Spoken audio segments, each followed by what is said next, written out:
da Palavra de Deus.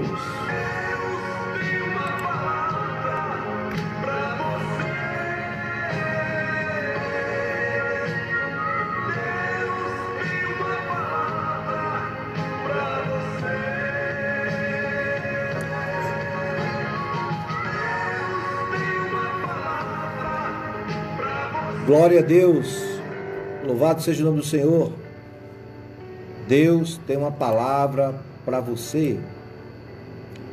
O tema de hoje, Noé, homem de fé, pregoeiro da justiça. Noé, homem de fé, pregoeiro da justiça. Meus queridos irmãos, Noé está incluído na relação dos heróis da fé, lá no livro de Hebreus, capítulo 11. Este homem nos deixa um legado espiritual muito forte. E nós vamos aqui ler no capítulo 6 de Gênesis. Essa é a leitura do capítulo todo, para vocês terem uma ideia do que Noé estava enfrentando em seus dias. E aconteceu que, como os homens começaram a multiplicar-se sobre a face da terra, e lhes nasceram filhas. Viram os filhos de Deus que as filhas dos homens eram formosas e tomaram para si mulheres de todas as que escolheram. Então disse o Senhor: não contenderá o meu espírito para sempre com o homem, porque ele também é carne, porém os seus dias serão 120 anos.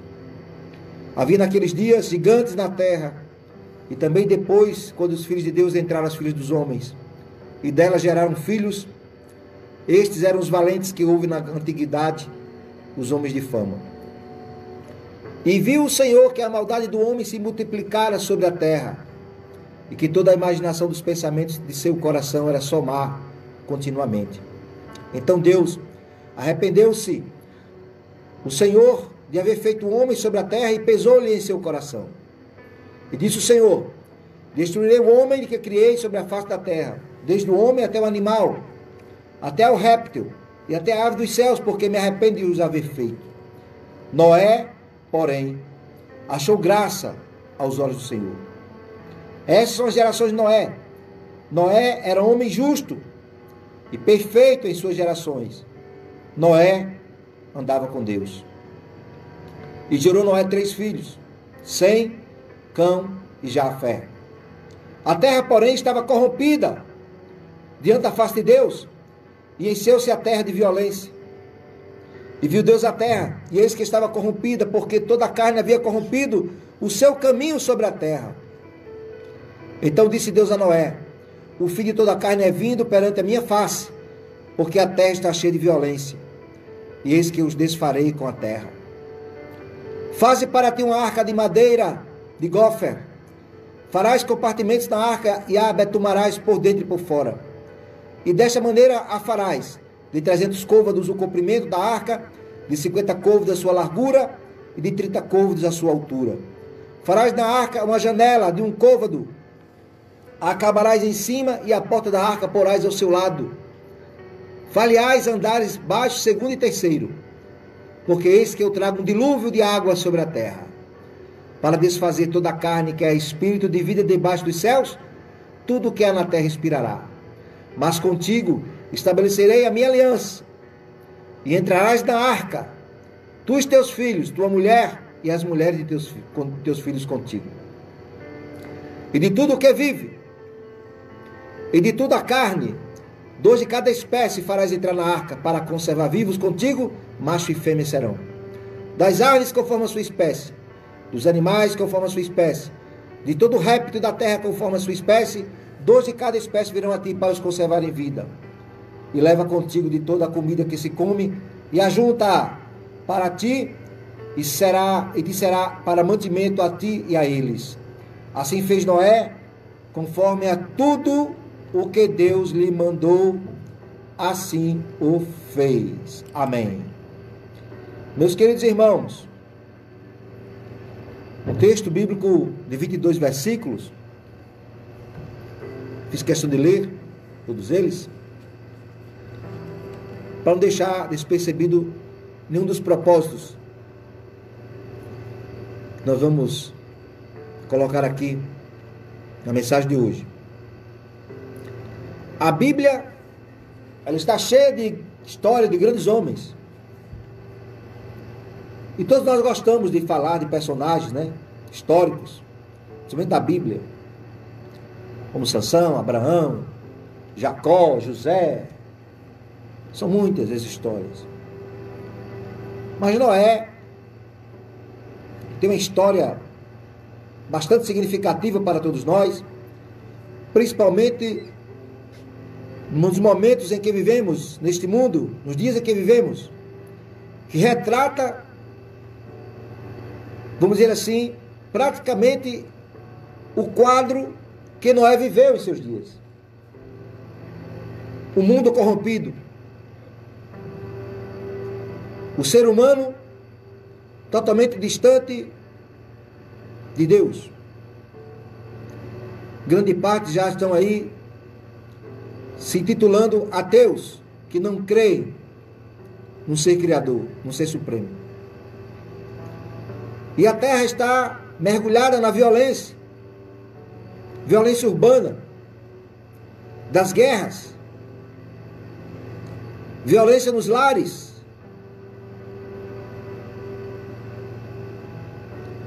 violência em praça pública. As pessoas se tornaram intolerantes. Está igual na época de Nimrod. Nimrod matou um homem porque pisou o seu pé. Está lá escrito. Desse jeito. A violência tomando de conta. Vimos essa semana nos Estados Unidos, semana que se passou, um policial de forma irresponsável pegou um cidadão negro, porque lá o racismo parece que infelizmente ainda perdura,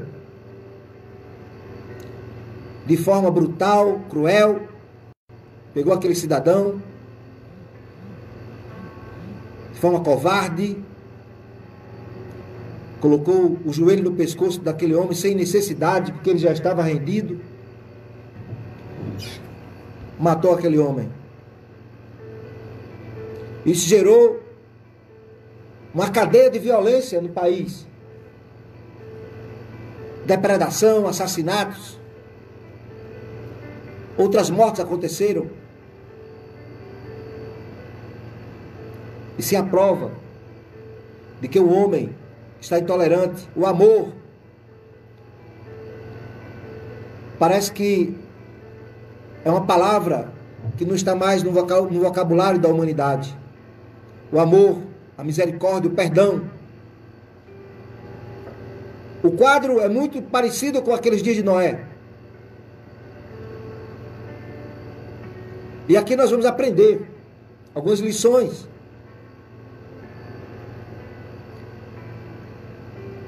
Com aquele tempo que Noé viveu, como eu disse anteriormente, um tempo corrupto, o povo não pensavam e nem agiam de forma correta. Relativizavam tudo, como hoje também relativizam tudo. Qual o problema de fazer isto? Cada um responda por si. Eu tenho dinheiro para pagar advogado? Aí acha que pode fazer tudo, que pode tudo, pode bater, pode matar, pode roubar, pode estuprar, pode ser pedófilo, tem dinheiro, pode sair da cadeia, né? paga uma fiança aí, embora que alguns crimes desses é inafiançável, mas com um certo tempo sai da cadeia e volta a fazer tudo de novo, como eu vejo aí acontecendo no nosso país, infelizmente. Então o problema hoje está dentro do coração do homem, como Jesus disse, irmão Veríssimo, que contamina o homem não é aquilo que entra, mas aquilo que sai. E é no coração do homem que está situado os maus pensamentos, o pecado, a maldade, a falta de amor, as prostituições, as perversões sexuais estão alojadas no coração do homem. Porque o homem pecou, ele ficou destituído da glória de Deus. E essa humanidade, nos diz Noé, estava retratando esse mesmo quadro. No entanto, isso não impediu que no meio dessa humanidade corrompida também tivesse ali um homem que aos olhos de Deus foi considerado homem justo, reto. Não é obrigado por você viver numa geração, numa sociedade corrompida, você se corromper. Não é obrigado você ver numa geração, no meio da sociedade incrédula, ateia, e você ser ateu, ser incrédulo. Não. E Noé provou isso. Que é possível um homem, uma mulher, que se diz temer a Deus, viver no meio da sociedade, mesmo corrompida, mas ela viver, ou ele viver, de forma ilibada, de maneira ilibada, conservando os seus princípios éticos, morais e espirituais, no sentido de obedecer ao Deus Todo-Poderoso.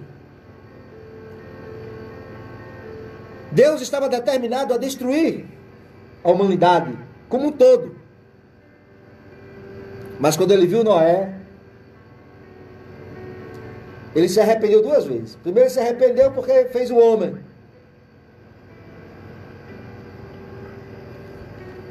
Ia destruir tudo. Claro que isso aí é um pouco assim figurativo, porque Deus não é homem para quem se arrependa e não é homem para quem minta. Mas é porque Deus também se entristece. E com a tristeza que chega ao coração de Deus por causa da incontinência humana, a falta de amor a este Deus, que é invisível, mas que nós sentimos, faz ele ter esse pensamento acerca da humanidade. Eu sei que neste momento também, Deus está entristecido com muitas coisas que estão acontecendo aqui na face da terra. E acontece que Deus se arrependeu de destruir a humanidade, porque também viu que tinha um homem que era justo aos seus olhos, reto. Então ele viu que a humanidade ainda tinha jeito, tinha como resgatar, tinha como restaurar a humanidade.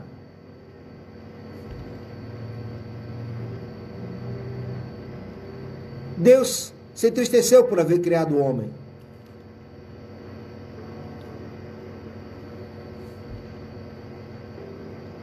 É a mesma coisa de uma mãe, quando ela cria um filho com tanta dificuldade, né, velho? Um filho com tanto sacrifício, tantas noites de sono que ela perdeu, ou o pai perdeu, filhos trabalhosos, doentes, sair de madrugada para ir ao hospital, para tratar dessa criança, quando criança, e quando crescem, desrespeitam os pais. Tem deles que agridem e matam os pais. Tem deles que são verdadeiras decepções aos seus pais. Pais que ficam frustrados, até dizerem assim: por que, meu Deus, eu coloquei um filho no mundo para fazer isso ou aquilo e hoje está aí me causando vergonha. Eu sei, por mais que o filho erre, peque, uma mãe e um pai, muitas vezes, na maioria das vezes, não abandonam, estão sempre ao lado deles. Mas tem situações, Veríssimo, que fica difícil um pai e uma mãe segurar um sentimento desse, de estar sempre ao lado de um filho rebelde, de um filho que só causa frustração e decepção. Há uns pais que muitas vezes deram educação exemplar, pais honestos, sinceros, éticos, pais que ensinaram os filhos até no caminho da verdade, no caminho do Senhor, mas que não deram ouvido à educação dos seus pais, que não deram ouvido às orientações, aos ensinamentos, e se deixaram levar pela sedução do mundo, começaram a caminhar com pessoas que viviam mergulhadas em todo tipo de promiscuidade e começam a enveredar por caminhos tortuosos, caminho das drogas, do crime, do estupro, da prostituição, do assassinato, que causam uma verdadeira decepção a toda a família. É esse mesmo sentimento, Veríssimo, que Deus teve com a humanidade naqueles dias de Noé. Mas Deus, como é longânimo, Deus, como é misericordioso, Ele deu mais uma oportunidade a toda a humanidade. E Ele viu no caráter de Noé um homem justo, mesmo ele vivendo no meio de uma geração corrompida. Noé sempre procurou, mesmo diante de homens e mulheres corrompidos e corrompidas, Noé tratou sempre de agir de forma retamente com essas pessoas. Sua vida foi perfeita. Era um homem de moral. Um homem que tinha moral no meio de uma geração imoral. Era uma flor, tipo lírio, no pântano, no mangue. Quem conhece o mangue Veríssimo? O mangue é uma vegetação que tem próximo ao mar, que ela é muito lamacenta, parece um lodo preto, sabe? Fede às vezes. Mas às vezes no mangue surge uma florzinha bonitinha, no meio desse mangue, que outros chamam pântano também. Não era esse tipo. Era uma flor bonita, agradável aos olhos de Deus. Um lírio no meio de um pântano, no meio de um ambiente fedorento, e no meio de um ambiente assim, que visualmente não é bonito, um lugar tenebroso. Por quê? Noé tinha esse comportamento. Noé teve essa... Deus olhou com outros olhos para ele. Por quê? Porque Noé andava com Deus. Sabe o que é você andar com alguém? É você andar em comunhão, em sintonia. É você compartilhar segredos. É você compartilhar o respeito. Este é o segredo do sucesso na vida de qualquer cristão diante de Deus. E por Noé andar com Deus, aí está outro segredo, irmão Veríssimo. Deus não tinha segredos com Noé. Você tem um amigo, você anda com ele, você é íntimo dele. Deus não tem segredo. Assim como Deus não tinha segredo com Abraão, Deus chamou Abraão de amigo. Quando foi para Deus destruir Sodoma e Gomorra, Deus disse, não, nós não podemos deixar de comunicar a Abraão que não vamos fazer em Sodoma e Gomorra, porque Abraão é nosso amigo. É meu amigo. Hã? Então, com um amigo você não tem segredos, e Noé tinha essa relação com Deus. Deus confiava em Noé, e Noé muito mais confiava em Deus. Noé vivia uma vida voltada para agradar a Deus. E aí vem a ordem divina. Deus de Noé, você vai construir uma arca, porque eu vou mandar dilúvio, muita água. Segundo alguns historiadores, teólogos, o homem ainda não conhecia a chuva até esse período, até esse momento do dilúvio. Para Noé era algo novo, era novidade, era algo que ele não conhecia, a chuva. Ele não sabia como era, mas mesmo assim ele ouviu a voz de Deus e atendeu ao pedido de Deus e começou a construir a arca. Passou 120 anos construindo essa arca, no meio daquele deserto. Uma arca que tinha mais ou menos 4 andares de altura, 25 metros de largura e 150 metros de comprimento. Era grande. Passou 120 anos, meu irmão, minha irmã. Olha a paciência desse homem. Imagine as críticas que ele recebeu. Imagine como ele foi taxado de louco, de doido. E quando alguém perguntava, Noé, que doideira é essa, Noé, que tu está fazendo, construindo uma arca?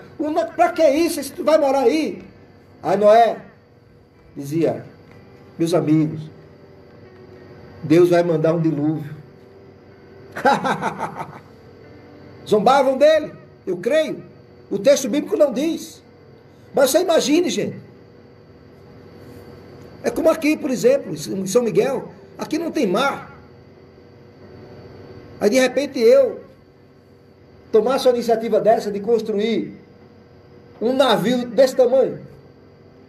Uma arca. Um barco, né? De 120 metros, 150 metros de comprimento, começasse a construir num local aí. O povo ia dizer o que é comigo, Veríssimo? Isso é mais de doido. Não é não? Você é louco. O que esse maluco está fazendo aí, construindo isso aí? É o caso de Noé. Lá não tinha rio caudaloso assim para construir onde ele estava construindo. As pessoas não conheciam nem a chuva, não conheciam nem o mar. E se conheciam, era muito distante, onde Noé se encontrava. Mas Deus disse, constrói, Noé. E até eu acho, velho, que ele recebeu crítica até da própria família. Até os próprios filhos devem ter resistido para ajudar ele a construir essa arca. Eu creio que ele chegou a convencer a sua família. Porque um homem de Deus, ele consegue impactar a sua família. Ele consegue contagiar a sua família. Ele consegue passar o conhecimento que ele tem de Deus para os seus familiares. Ele consegue passar a palavra de Deus para os seus familiares. Talvez essa resistência foi logo no início. Mas depois viram que a coisa era séria. E a ordem de Deus foi esta, não é? Quando vier o dilúvio, coloca entre tua mulher, teus filhos e as mulheres de teus filhos. 8 pessoas. E Noé talvez tentou até salvar seus familiares, parentes, primos, irmãos, sobrinhos, né? Ele quis. E muitas dessas pessoas zombavam dele. Chamavam ele de louco, de maluco, sem noção. É como o povo diz aqui, parece até que tomou uma. Né? O povo tem esse ditado, né, Evaristo? Quando o camarada faz alguma coisa aqui fora do normal, Mas é assim que a igreja do Senhor é taxada também. Quando nós dizemos que Jesus está voltando, que Jesus vem buscar a sua igreja, que Jesus vai ficar lá nos céus, e o anjo vai tocar a trombeta, e a igreja vai ouvir o sonido, os fiéis, e primeiramente os mortos vão ressuscitar, depois os vivos terão seus corpos transformados, e ambos se encontrarão com o Senhor nas nuvens. Muita gente diz que isso é loucura, algo que nunca ninguém imaginou, algo fora de cogitação, algo fora da razão humana. Como também era naquela época, a construção da arca, no meio de um deserto. Uma arca daquele tamanho, para Noé e sua família. Mas eles não sabiam.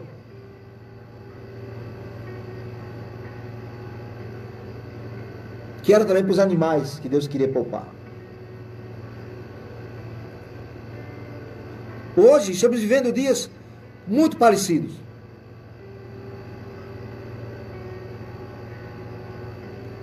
Noé construiu a arca.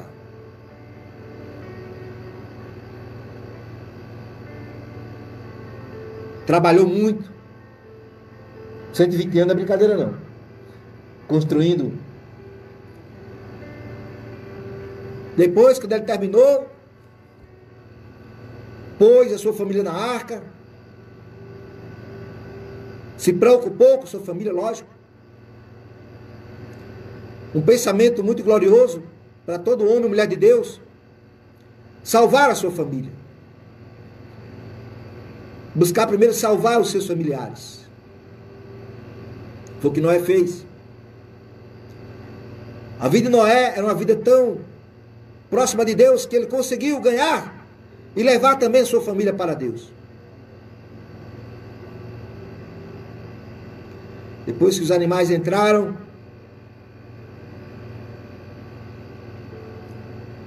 diz a Bíblia que Deus trancou a porta por fora.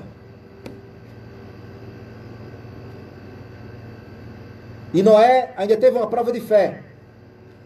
Ainda ficou 7 dias trancado dentro da arca. Imagina aquele calor. Enclausurado. E durante 7 dias a chuva não tinha vindo ainda. Talvez em algum momento ele pensou, mas meu Deus, será que eu estou louco?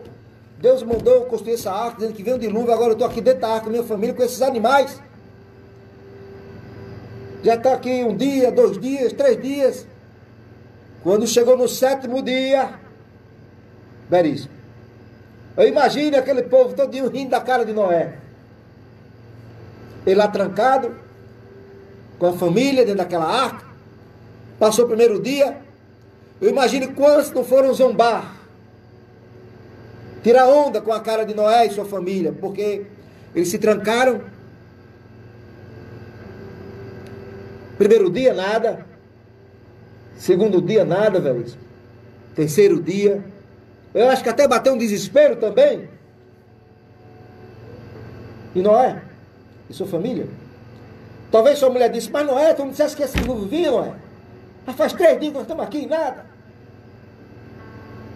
Talvez Deus falava com certeza com Noé, dizia assim, Noé, tenha calma, tudo é no tempo. Não temas.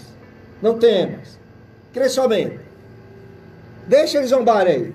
Deixa eles dizer aí o que eles querem dizer. Quando chegou 5º, eu acredito que o nervo já estava na flor da pele. É como acontece conosco, né? Tem gente que já diz assim, esse Jesus volta nada, já faz 2000 anos que diz que esse Jesus vai voltar. E não vai voltar nunca. Isso é conversa de carochinha, isso é história de Trancoso, isso é uma lenda. Desde que eu nasci que eu escuto isso. Desde que eu nasci, meu avô dizia, minha bisavó dizia, e nada. É igualmente ao dilúvio. Igualmente ao dilúvio. Mas quando chegou no 7º dia, meu amigo, Deus trancou por fora, porque ele sabia que muita gente ia bater e Noé que era um homem do coração bom, reto, ele poderia abrir a porta e muita gente poderia. Mas quando zombaram de Noé, não zombaram de Noé não, velho, zombaram de Deus. Duvidaram da palavra de Deus. Duvidaram do juízo de Deus. Por isso que Deus trocou por fora, para Noé não abrir. Que existia a possibilidade de Noé abrir para alguém da sua família que ia bater ali. Afirmativo. Aí Deus, não, eu sei que tu é capaz de abrir para esse povo entrar, mas não, eu vou trancar por fora. Está lá escrito em Gênesis. Deus trancou por fora. Vou até citar o versículo aqui para os amigos verem. Quer ver? Vê qual é o versículo aqui. Está aqui, ó. E os que entraram eram macho e fêmea, de toda a carne, como Deus lhe tem ordenado. Versículo 16 do capítulo 7. E o Senhor o fechou dentro. Quer dizer, o Senhor deixou Noé preso dentro, mas o Senhor fechou por fora. Fechou dentro. Quer dizer, deixou ele fechado dentro. Então, foi assim que aconteceu. E ali, no sétimo dia, começou os céus ficarem escuros. Diz a Bíblia que era água por cima e água por baixo. O mais alto monte da terra foi coberto pelas águas. E Noé foi salvo na arca. Eu creio que naquele momento que a chuva começou que o povo não conhecia a chuva, né? Começou a descer aquela chuva. Muitos se desesperaram, uma chuva torrencial, como nunca visto antes. As pessoas tentaram correr para os montes mais altos, mas já era tarde demais. Choveu 40 dias e 40 noites.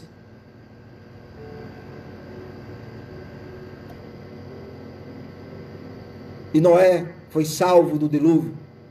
Foi salvo do juízo de Deus, do juízo final daqueles dias.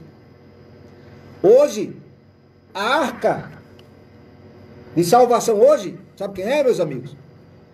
Jesus. Jesus. Quem crê em Jesus será salvo e não será condenado. Quem crê em Jesus, no dia do arrebatamento da igreja, e estiver em fidelidade e obediência a Deus, não ficará aqui. Será levado por Jesus para a glória celestial. Para muita gente que eu estou dizendo aqui, eu acho que tem pessoas até que estão me ouvindo, que estão até rindo do que eu estou dizendo aqui. Mas se tiver dúvida, abra lá em 1 Tessalonicenses capítulo 4. Você vai ver como vai acontecer. Está na palavra. A promessa está aí. E quem crê em Jesus tem que alimentar mais e mais ainda essa esperança. Se purificar mais ainda. Mas quem não crê nessas promessas, nesse juízo de Deus, surge-se mais ainda. Simples.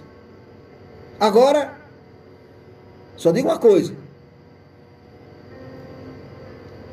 Quando isso acontecer, o desespero no mundo vai ser muito grande. Um povo vai desaparecer, os jornais vão estar aí comunicando o desaparecimento de uma grande multidão no mundo. Vão inventar todo tipo de história.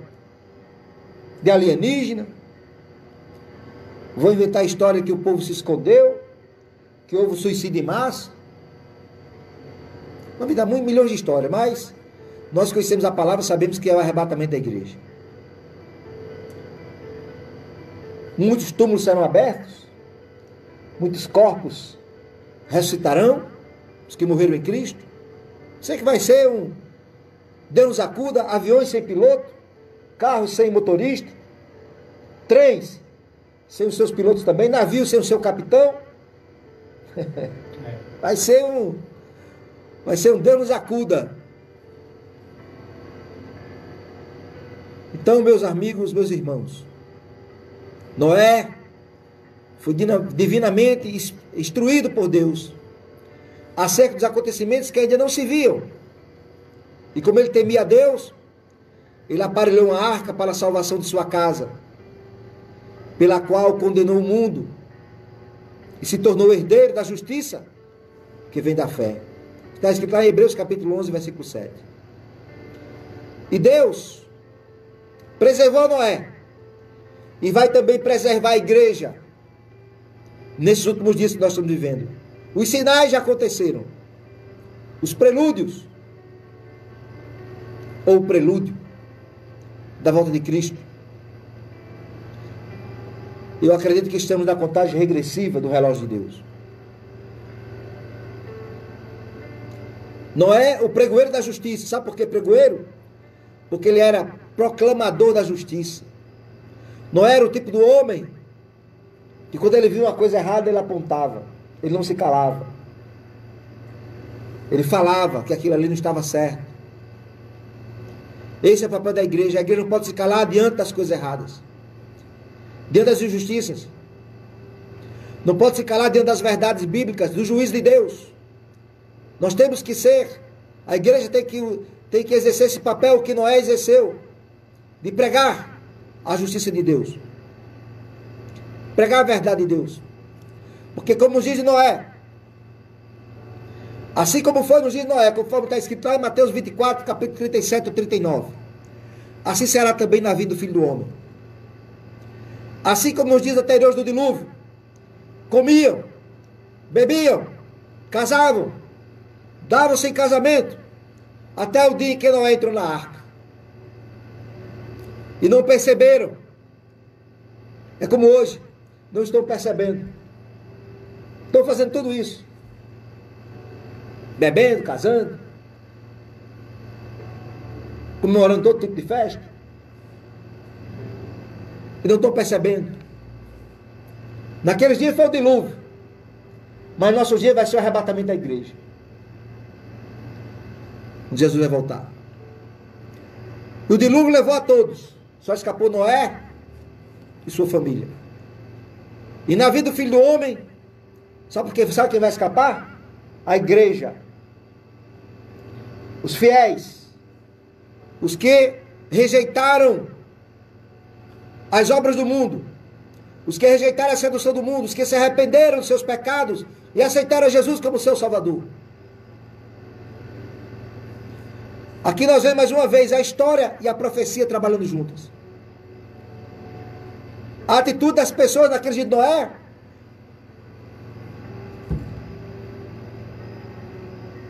muito parecida com as pessoas dos dias de hoje, quando precede a volta de Jesus. As pessoas de Noé estavam distantes e despreocupadas com as suas atividades, com aquilo que eles praticavam, onde viam no erro, praticando todo tipo de milagria de pecado. As pessoas estavam indiferentes à verdade, às verdades absolutas, ou à verdade absoluta. As pessoas naqueles dias relativizaram a verdade absoluta de Deus, como hoje também fazem. As pessoas numa condição espiritual precária, pessoas cegas espiritualmente, diante do iminente julgamento de Deus, naqueles dias, e hoje também. Então Jesus, para finalizar, usou este exemplo dos dias de Noé, concluindo esse texto bíblico, para nos mostrar que nós devemos despertar enquanto é tempo, que nós não devemos somente limitar a preocupação somente nesta vida, mas na vida vindoura.